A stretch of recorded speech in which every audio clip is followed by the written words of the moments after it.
Hello guys, আশা করি সবাই ভালো আছেন। এটা হলো OnePlus CE4 লাইট। এটা হলো সিলভার কালার এবং ব্যাকে দুইটা ক্যামেরা রয়েছে, 15 মেগাপিক্সেল এবং 2 মেগাপিক্সেল। যদি ব্যাক সাইডের কথা বলি তাহলে ব্যাক সাইডে কিন্তু প্লাস্টিক, কোনো গ্লাস নাই। এটা একটা খুবই আপসেট বিষয়, কিন্তু ওভারঅল ধরলে এটা প্রিমিয়াম ফিল পাওয়া যায় এবং ক্যামেরাগুলো ওভারঅল খুব ভালো দেখায়। সব দিক থেকে এটা ফিনিশিং গুড। এবং ডিসপ্লের কথা বললে ডিসপ্লের কোনো ইস্যু দেখি নাই যে কদিন ব্যবহার করেছি। ডিসপ্লেতে রয়েছে অ্যামোলেড ডিসপ্লে এবং 6 ইঞ্চি প্লাস। ওয়ান প্লাসের সবচেয়ে বড় অ্যাডভান্টেজ হলো এটার অপারেটিং সিস্টেমটা দারুণ। আপনি চালালে বুঝতেই পারবেন না যে মানে এত স্মুথভাবে এটা চলছে। হ্যাংয়ের ইস্যু এখন পর্যন্ত পাই নাই, কিন্তু খুব স্মুথলিভাবে এটা পরিচালনা করে। তবে 28,000 টাকা দামের একটা ফোনে অবশ্যই আপনার প্রসেসর স্ন্যাপড্রাগন 700 প্লাস থাকা উচিত ছিল। ফিঙ্গারপ্রিন্ট খুব সুন্দর কাজ করে এবং অনেকগুলা আপনার ফিচার দেওয়া আছে, যেমন আইফোনের কয়েকটা ফিচার দেওয়া আছে। ব্যাটারি হেলথ ইস্যুটা খুব কার্যকর করে এবং ব্যাটারি ম্যাক্সিমাম হেলথ কত পার্সেন্ট আছে সেটা কিন্তু খুব ভালোভাবে দেখাচ্ছে। তো ব্যাটারি ডিউরেশনের যদি কথা বলি, ব্যাটারির ডিউরেশন আপনি নর্মাল ইউজে একদিন কাছাকাছি চলে যাবে। ব্যাটারি ম্যাক্সিমাম ক্যাপাসিটি 100% দেখাচ্ছে। সো এটা কিন্তু ওভারঅল খুব একটা ভালো জিনিস, এটা ভালো ফিচার।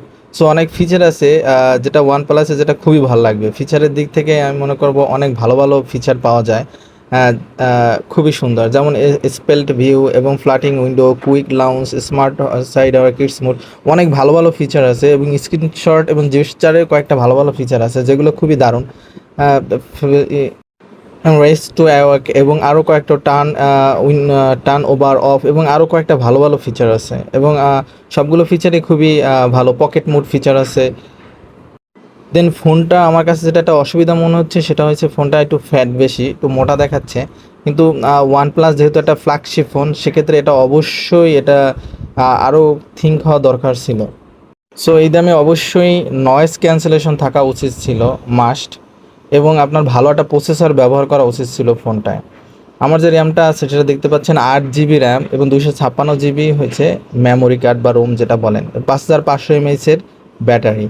সো এটা 5G তো অবশ্যই আছে। আমাদের দেশে 5G ব্যবহার করা ওরকম হয় না, তারপরে 5G ইউজ করা হয় আর কি, চলতেছে আর কি। সো এই দামে যে অন্য 28,000 টাকা দামের যে অন্যান্য ফোনগুলো আছে এগুলো কিন্তু আরও অনেক ভালো বেটার আপনাকে অফার করতেছে। সেই হিসাবে কিন্তু ওয়ান প্লাস মোটামুটি একটু কমই দিচ্ছে, কিন্তু এটা ফ্ল্যাগশিপ ফোন হিসাবে আমরা মেনে নিয়েছি আর কি করার। সো ওভারঅল কিন্তু সব দিক দিয়ে ভালো। নিতে পারেন, যে কটা ডিসঅ্যাডভান্টেজ বললাম, কিছু অ্যাডভান্টেজ বললাম, এগুলো চিন্তা করে নিতে পারেন। সো অবশ্যই ভিডিওটি ভালো লাগলে এটা সাবস্ক্রাইব করবেন, লাইক দিবেন, শেয়ার করবেন। সো ধন্যবাদ, আসসালামু আলাইকুম।